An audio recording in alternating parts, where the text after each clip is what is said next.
রচিত এই নাটক প্রখ্যাত ফরাসি লেখক এমিল গ্যাবরিওর মাউরিত মাইশন গল্পটির দ্বারা অনুপ্রাণিত। প্রতিদিন আমাদের আশেপাশে কত বিস্ময়কর ঘটনা ঘটে চলে। পৃথিবীর আহ্নিক গতি থেকে শুরু করে প্রতিটি উদ্ভিদের সালোক সংশ্লেষ, এসবই প্রকৃতির বিচিত্র লীলার নিদর্শন হলেও আমাদের মনে আজ আর তেমন বিস্ময়ের উদ্রেক হয় না। আসলে অভ্যাসের বশে যা কিছুর সাথে আমরা মানিয়ে নিতে শিখেছি, হয়তোবা নিজেদের অবচেতনে তার মধ্যে বিস্ময়ের পর্যাপ্ত উপাদান মজুদ থাকলেও আমরা তাদের স্বাভাবিক বলে গ্রহণ করি।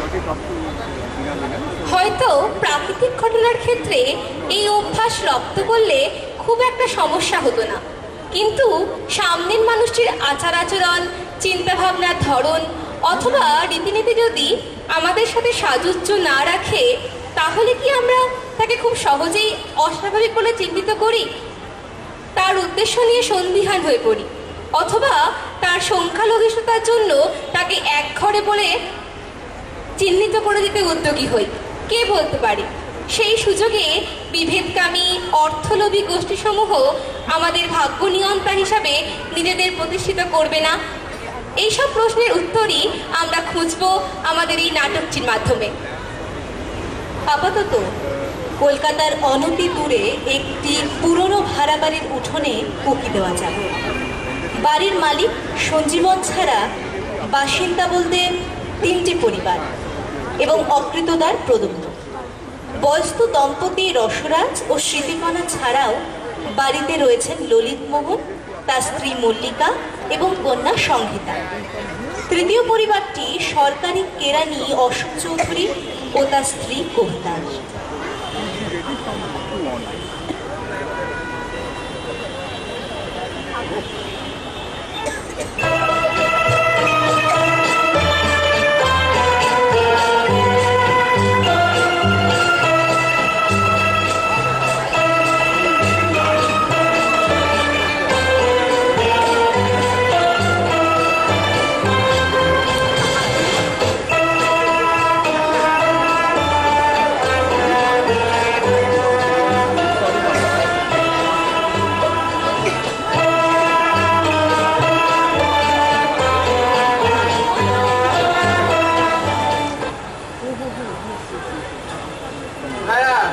নাটকটা কেমন লাগলো? নাটকটা তো বেশ জম্পেশ ছিল।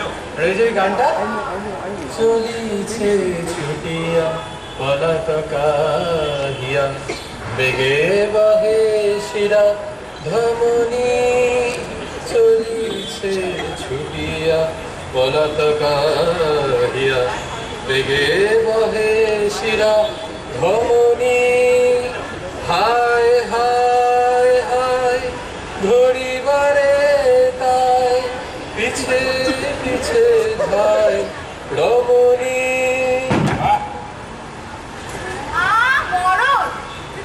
চোখের মাথা খেয়েছো নাকি? একটা বালতি ধরে একটা 14 বার হাত থেকে বলি মিক্সার কি কোনো কালে হাতে পায়ে সার হবে না? বলো না কেন বাবুর পেরেস্টিকে লেগেছে বুঝি? সংসারে একখান দুজনের তো উদ্ধার করে না। আমার দুটো কথা বলেছে কি অমনি আগে লেগে গেল। আমারই হয়েছে যত চাইলাম। এই জন্য এত দেরি হচ্ছিল বুঝি? ঘরের নিচে যাওয়ার বয়স হলো, এখনো পুরো রস মরল না। এই বয়সে আটপুরে মাগির পিছনে নোলা বাড়াচ্ছে।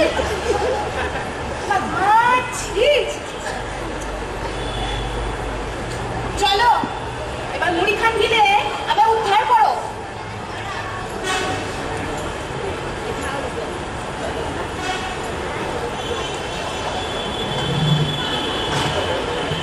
দেখো আবার মুড়িখানা হাত খেতে পেলো না। কোথা করে সারাটা জীবন আমাকে জ্বালিয়ে খেলো, আর পারি না।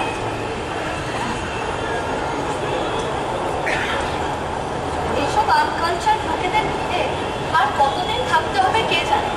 মুখের ভাষা গালে আঙুল দিবে। মাম্পি, তুমি এখানে কি করছো? তোমাকে কতবার বলেছিলে এই সমস্ত কথা একদম শুনবে না?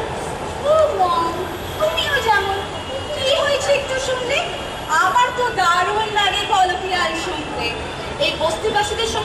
থেকে কি অধঃপতন হয়েছে তোমার, আজই তোমার বাবাকে বলবো। মেজু বৌদি বলছিল গড়িয়ার দিকে একটা কোঅপারেটিভ খুলেছে ওদের টেলিগ্রাম, ইমিডিয়েটলি ফোন করতে বলছে। তোমার বাবাকে তো আবার 3 মাস আগে থেকে না বললে তার সময় হয় না। আমরা গড়িয়া সাইডে শিফট করবো? ওয়াও, দারুণ ব্যাপার। তুমি জানো সেই জিনিসের ফ্ল্যাটটা ওখান থেকে কত আছে? আরে দাঁড়াও দাঁড়াও, আগে থেকে এত এক্সাইটেড হয়ে করো না। এই এতো গলি থেকে কবে যে মুক্তি পাবো, কাউকে তো বাড়িতে আসতেই বলা যায় না। মেঝেগুলো ফেটে যাচ্ছে, দেওয়ালে ইট বলা যায়, কমন বাথরুম, পার্কিং স্পেস নেই। মাম্পি, ঘরে চলে এবার। রিঙ্কি মেয়ে পড়তে বসার নাম নেই, সামনে পার্ট 1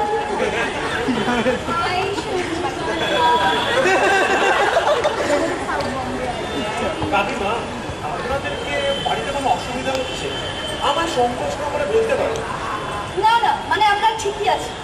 দেখুন, কাকুর অবর্তমানে এখন এ বাড়ির দায়ভার আমার কাছে এসে পড়েছে, তো আপনাদের ভালো মন্দ দেখার দায়িত্ব কিন্তু আমার। হ্যাঁ হ্যাঁ, তা তো বটে, তা তো বটে। সকালবেলা ললিত কাকুর সাথে কথা হচ্ছিল, আপনাদের বোধহয় জলের সমস্যা হচ্ছে না? উপরের দিকে কলে বোধহয় কিছু গন্ডগোল দেখা গেছে। বলছিলাম বাড়ির পেছনের দিকে তো একটা কল আছে, সেটা ব্যবহার করুন। না না, আমাদের কোনো অসুবিধা। আচ্ছা, আসি এখন। হ্যাঁ, হ্যালো।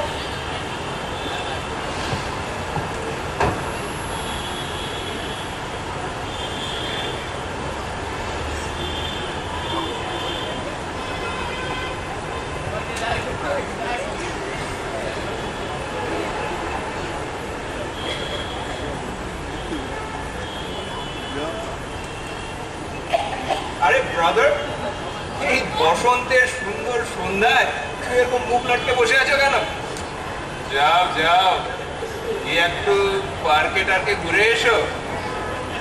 শরীর আর মন দুটোই বেশ চাঙ্গা হয়ে যাবে। তাছাড়া জীবনের এই বসন্তের দিনগুলোতেই যদি সন্ধ্যেগুলো এনজয় না করলে তাহলে আর কবে করবে? বিয়ে হলেই তো হাতে বেড়ি, পায়ে বেড়ি আর গলায় buckles। সেই কারণেই কি আপনি বিয়ে করেন? নাই, বিয়ে শাদীর চক্কর আমার জন্য নয়, ওই ফাঁদে একবার পড়েছ কি ব্যাস। আজকে আপনাদের তাসের আড্ডায় গেলেন না? না, শরীরটাই তেমন জুত নেই আজ। তাছাড়া কয়েকজন আসবে একটু করে দেখা করতে। কেন? আবার সেই চেতনা পড়ে উঠে গিয়েছে নাকি? সঞ্জীবন, বাড়ি আছো দেখছি। শোনো, তোমার সাথে আমার কিছু জরুরি কথা আছে। এই, তুমি এখানে কি করছো? আর দেখছি ঘরের সামনেটা খুব ফুটো হয়েছে।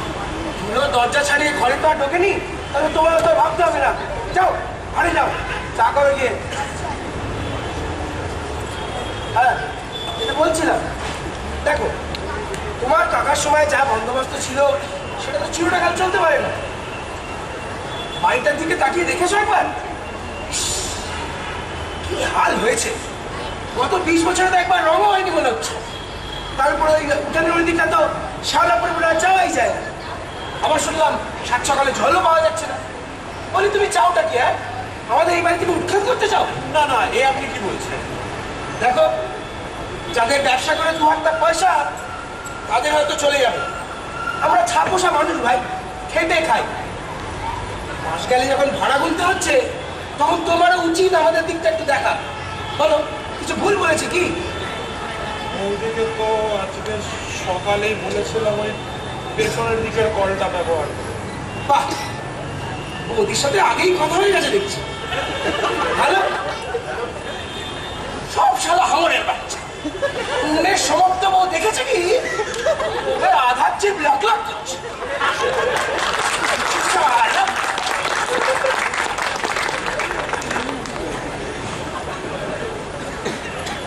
কে ভয় পেয়ে গেলে নাকি? আরে এসব ফাঁকা আওয়াজ। চৌধুরীকে আমি চিনি না, হাড় কিপটে মাল।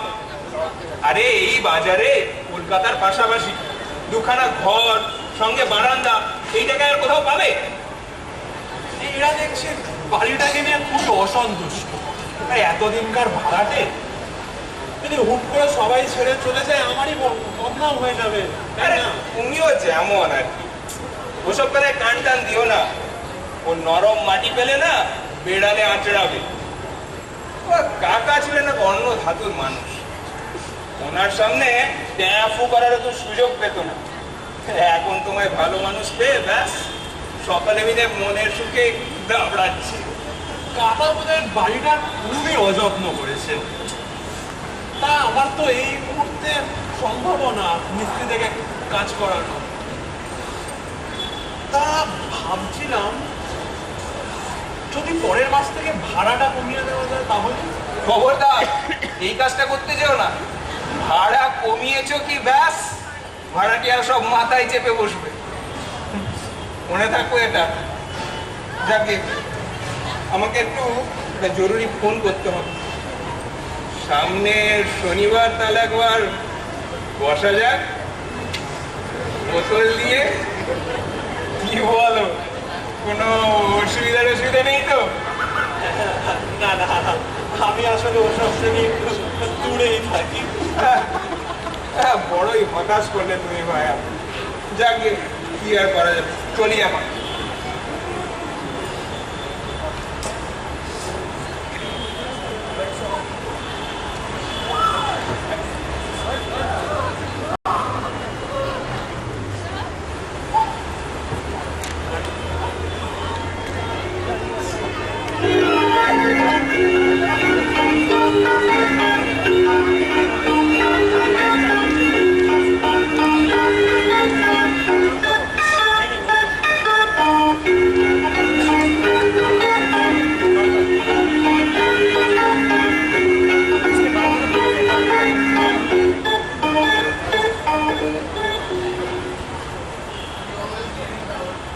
এই যে শুনে যাও, কথা আছে। যাক, ভালোই হলো আপনারা সবাই এখানে আছেন। বলছিলাম সুমিতবাবু, আপনাদের এখানে কি খুব অসুবিধা হচ্ছে? ওই না তো, সেরকম তো কিছু। কালকে অফিস থেকে ফেরার পথে শুনলাম যে কাকিমা বলছে আপনারা এখান থেকে চলে যাবেন। না, এখনো কিছু ঠিক হয়নি। তবে তোমার কাকিমার ইচ্ছায় গড়িয়ার দিকে শিফট হবার। না না, যাচ্ছি না তো, কোথাও যাচ্ছি না। দেখুন, আমি আপনাদের সবার অসুবিধা বুঝতে পেরেছি। বাড়িটাও খুব একটা নতুন নয়, তাছাড়া মেনটেনেন্সের কাজও অনেকদিন হয়নি। আর আর এই মুহূর্তে আমার পক্ষে তো সম্ভবও না মিস্ত্রি লাগিয়ে কাজ করানো। তা ভাবছিলাম যদি পরের মাস থেকে ভাড়াটা 500 টাকা কমিয়ে দিই তাহলে। কি বললে? ভাড়া 500 করে কমিয়ে দেবে? হ্যাঁ, তা মানে বেশ তো। তাতেও কি কোনো অসুবিধা আছে? না না বাবা, আমাদের কোনো অসুবিধা হবে না। বেশ, তাহলে সে কথাই রইল। আচ্ছা, আসছি।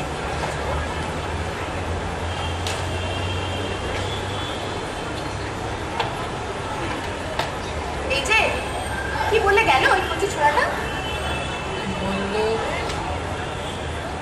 সামনের মাস থেকে 500 টাকা ভাড়া কমিয়ে দেবে বললো। ভাড়া আবার কেউ কমায়? সেই শুনতে কি শুনেছো? চোখের সাথে আমার কান দুটোও গেছে দেখছি। না না, ঠিকই শুনেছি, বলে গেল সকলের সামনে।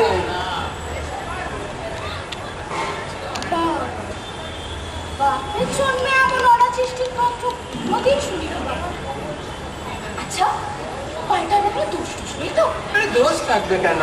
তোমার না সবেতেই সন্দেহ। না, সন্দেহ করবো না। বুড়ো ভাব স্বামী যদি অন্যের বউয়ের পিছনে আমার দিন রাত চোখ চোখ করতে আচ্ছা থাকে তো। পরে কথা বলে দেখবো। এখন যাই, চান করে আসি, যাই। হ্যাঁ, তাই ভালো। ব্যাপার সম্পর্কে কিছু বুঝতে পারলে অশোক? সব বড়লোকদের ব্যাপার দাদা। আমার মতন চুরোপুটি মানুষ কি করে বুঝবে বলুন? না, এই বাড়ি ভাড়া একটু কমায় বলে তো কোনোদিন শুনিনি। সব কথাই যে আগের থেকে সুস্থ হবে এরকম কোনো কথা আছে নাকি ললিতদা? এই এক্ষুনি কি হলো জানো প্রদ্যুম্ন? এই ওই বাড়িওয়ালার ভাইপো এসে ঘরের ভিতর থেকে সব শুনেছি।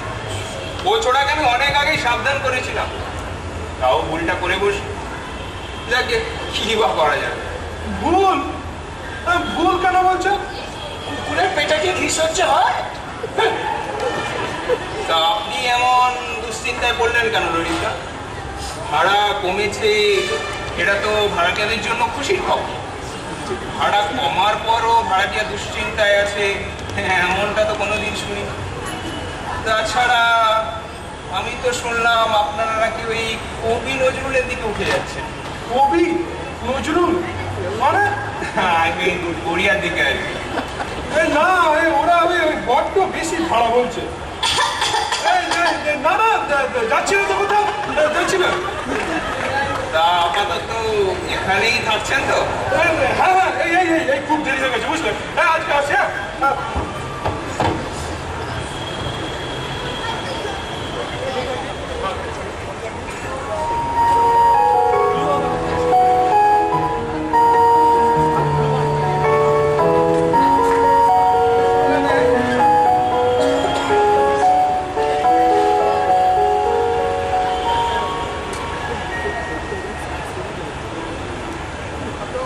এই যে বাপি, আর কতক্ষণ বাইরে থাকবে? চলো এবার ঘরে চলো। একটু ওয়েট করো না মম। দেখো চাঁদটা আজ কি সুন্দর দেখাচ্ছে। আর চাঁদ দেখতে হবে না, এবার ঘরে ঢোকো। এখনো বাইরে ছোড়া হিট করছে। মম, তুমি এত আনরোমান্টিক কেন বলো তো? কাজ নেই আমার আর রোমান্টিক হয়ে।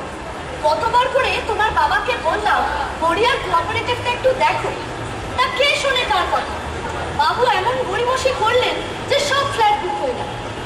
এখন থাকো করে এই ভুতুরে বাড়িতে। কাল থেকে তুমি কি শুরু করেছো বলো তো? কন্টিনিউয়াসলি শুধু ভূত ভূত আর ভূত। Please cut this crap out mom. নিশ্চয়ই কিছু একটা আছে এই বাড়িতে, নইলে আজকালকার দিনে কেউ বাড়ি ভাড়া কমায়? ও সঞ্জীবনরা ইজ রিয়েলি পরিচয় ছেড়ে হ্যাঁ, যত জ্বালা সত্য আমার নোংরা বাপ বেটিতে মিলে বসে হাত পা ছড়িয়ে চাঁদ দেখবে, আর যত ছোটখাটো পাবো আমি। সত্যি যদি এই বাড়িতে ভূত থাকে, হাউ থ্রিলিং!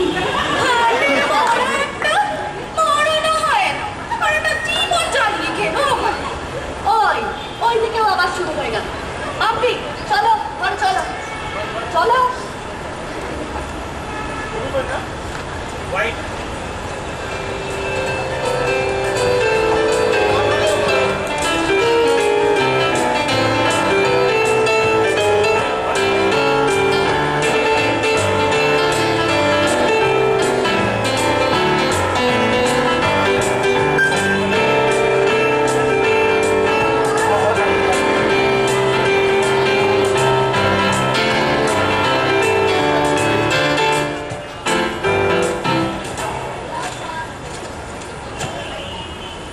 না, এইভাবে আর চলতে দেওয়া যায় না।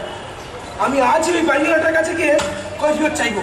কথাটা কি না বললে নয়? না বললে মানেটা কি? না বললে মানেটা কি? কি লুকিয়ে যেতে চাইছে কি আমাদের কাছ থেকে? ও কি ভাবে কি আমরা ঘাসে মুখ দিয়ে চলি? তুমি ভদ্র ঘরের সন্তান, ওনার সাথে এই বিষয়ে কথা বলাটা কি খুব দরকারি? ও ভদ্রলোক আর আমরা শালা ছোট লোক, পানির জলে ভেসে এসেছি। তা গিয়ে কি বলবে? বলবো বলবো কি বলবো? হ্যাঁ, এই বাড়িতে ভূত পুষে রাখার মানেটা কি? হ্যাঁ, এই কথাটা গিয়ে তুমি ওনার কাছে বলবে? আলবাত বলবো। ছোকরা যখনই একলাপে এত ভাড়া কমিয়ে দিল, আমার তখনই সন্দেহ হয়েছিল। এখন হরে হরে টের পাচ্ছি। উনি প্রমাণ চাইলে তখন? জলচ্চারিত প্রমাণ দিয়ে দেবো যে আমি আমি নিজের চোখে দেখেছি। একদিন না, দুদিন না, চার দিন দেখেছি। রোজ রাতের বেলা ভূত আমাদের ওই বাড়ির জানলায় এসে দাঁড়িয়ে থাকে। তা ভূতি যে এসে দাঁড়িয়ে থাকে নিশ্চিত জানো? ভূতই তো। ভূত যদি না হয় এত সহজে বাড়ি ভাড়া কমায়? এর জায়গায় মানুষও তো হতে পারে। এই মেয়েরা ফ্যাচ ফ্যাচ করো না তো, যা যা নিজের কাজ করে কি যাও। মেয়ে মানুষ হয়ে আর জ্ঞান ফলাতে এসো না। আমি এক্ষুনি খচ্চরটার সাথে কি কথা বলে আসছি। ভূত নয় গো, মানুষ ভূত এসে দাঁড়িয়ে থাকে।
তুমি বাড়ি ছাড়বে কেন?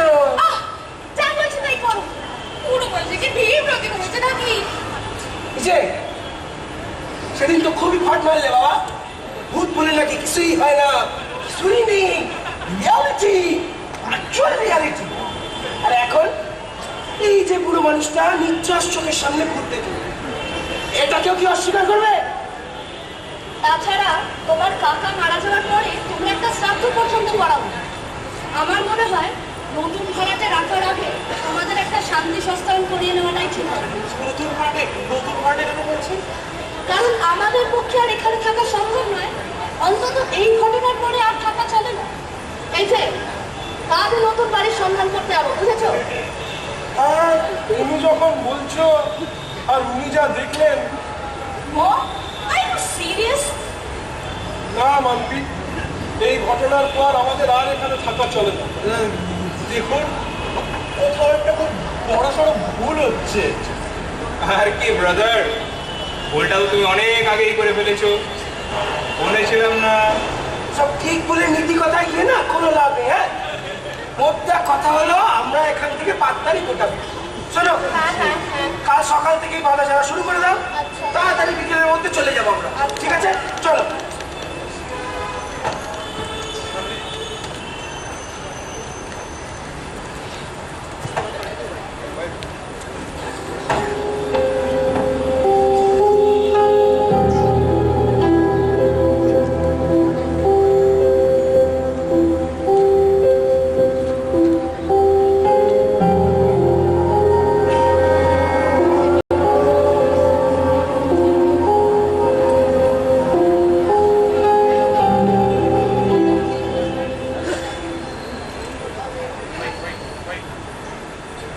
হ্যালো, কাজটা হয়ে গেছে, পুরো বাড়ি খালি। হ্যাঁ, 1 ঘন্টার মধ্যে এলেই চলবে। আমার হিস্সাটা কিন্তু ভুললে কিছুতেই চলবে না। ঠিক আছে, রাখি এখন। হ্যাঁ, আপাতত এখান থেকে কেটে পড়তে হবে। ঘন্টাখানেকের মধ্যে আমি এখান থেকে ভ্যানিশ। ঠিক আছে, রাখি এখন।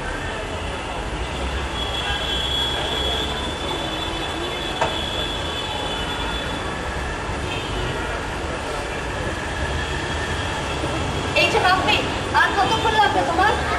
কতবার বলেছি ফোন এখানে সেখানে ফেলে রাখবে না। মোবাইল অনেকক্ষণ আগেই পেয়েছি, তুমি গাড়িতে যাও, আমাকে একটা ইম্পর্টেন্ট কল করতে হবে। আবার কল? তার মানে তো আরো 1 ঘন্টা আমাদের এই ভুতুরে বাড়ির সামনে পড়ে থাকতে হবে। আর ওদিকে গাড়ির মিটার তো বাড়ছে। Mom, this call is very important. তুমিও জানো 1-2 মিনিট এদিক ওদিক হলে কিছু ডিফারেন্স হয় না। So please. হ্যাঁ, সেই যা ভালো কিছু করো, আমার কথা শুনবে কেন? তাড়াতাড়ি আসবে। হ্যালো, হ্যাঁ আন্টি। না না, চম্পাই নয়, তোমার সাথে দরকার ছিল। হ্যাঁ, ভালোই হলো। আচ্ছা শোনো,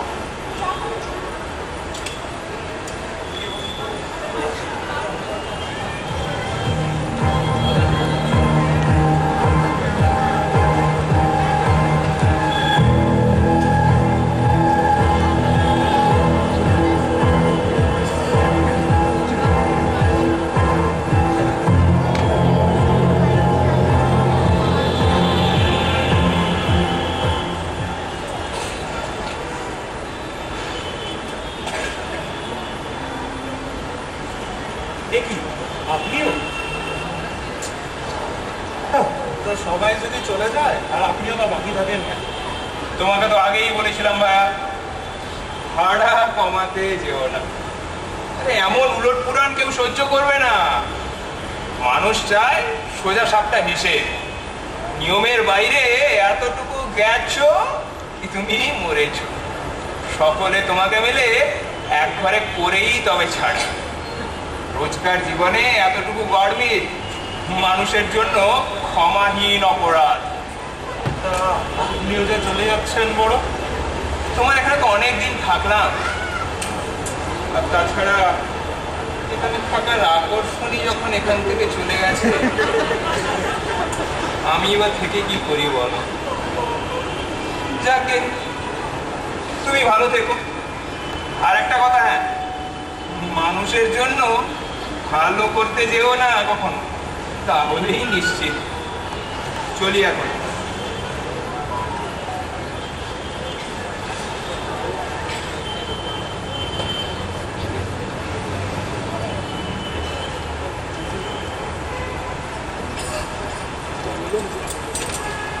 ऐसे আপনি সঞ্জীবন শুনুন, আর সব কাগজ নিয়ে আমাদের পড়া আসবে, সই সাবত করে নেবেন।